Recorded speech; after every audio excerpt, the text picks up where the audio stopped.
Bienvenue dans cette nouvelle vidéo de Lexical Info. Mali, l'ONU ouvre une enquête suite aux tueries dans les régions Bandiagara et Gao. N'oubliez pas de vous abonner à Lexical Info juste en bas de cette vidéo. Au Mali, la mission des Nations Unies a annoncé, dans un communiqué, l'ouverture d'une enquête pour faire la lumière sur les attaques du week-end passé, qui ont fait 132 civils tués dans la région de Bandiagara et auraient fait près de 30 morts dans la région de Gao.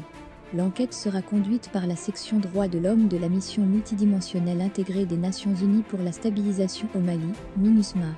Celle-ci, dès le lendemain de la perpétration des meurtres, a produit un premier communiqué pour condamner avec la dernière vigueur ces meurtres qu'elle qualifie d'actes odieux et d'atteintes graves au droit international des droits de l'homme et au droit international humanitaire.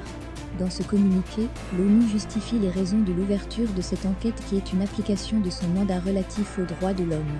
Le document indique que la MINUSMA va diligenter une enquête sur les circonstances précises de ces attaques afin de soutenir les autorités maliennes compétentes dans leurs efforts visant à identifier et à traduire en justice les auteurs de ces actes odieux.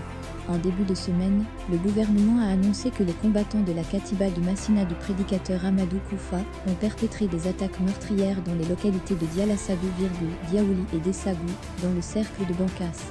Le bilan officiel fait état de 132 morts. L'ONU parle de l'un des pires massacres connus par le Mali et le dernier en date d'une série de tueries en cours à travers le Sahel. Parce qu'en plus des massacres, les assaillants ont détruit toute la chaîne de l'économie de ces localités en incendiant des habitations, des magasins et des engins roulants, et le déplacement forcé de plusieurs centaines de civils, constate le communiqué de la mission onusienne.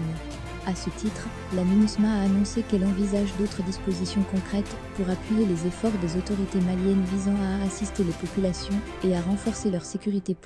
Et dans la région de Gao, notamment dans la commune d'Anchawadji, les attaques du groupe État islamique dans le Grand Sahara ont également fait près de 3 civils tués le week-end dernier. L'expédition meurtrière des terroristes aurait ciblé des dizaines de civils qui fuyaient l'insécurité, relève la mission onusienne. Face à cette recrudescence des attaques, la MINUSMA a réaffirmé sa détermination à apporter tout autre appui dont les autorités maliennes auraient besoin, à savoir le déploiement de moyens supplémentaires dans les zones affectées par la violence.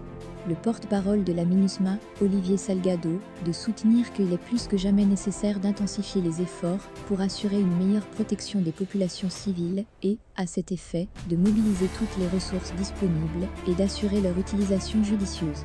Toutes ces initiatives de la MINUSMA interviennent au moment où les débats sur la prolongation de son mandat au Mali sont en cours au Conseil de sécurité à New York. La mission onusienne sera fixée sur son sort le 29 juin prochain à la veille de la fin de ce mandat en cours au Mali. Merci pour votre aimable attention et n'oubliez pas d'activer la cloche de notification pour recevoir les prochaines informations.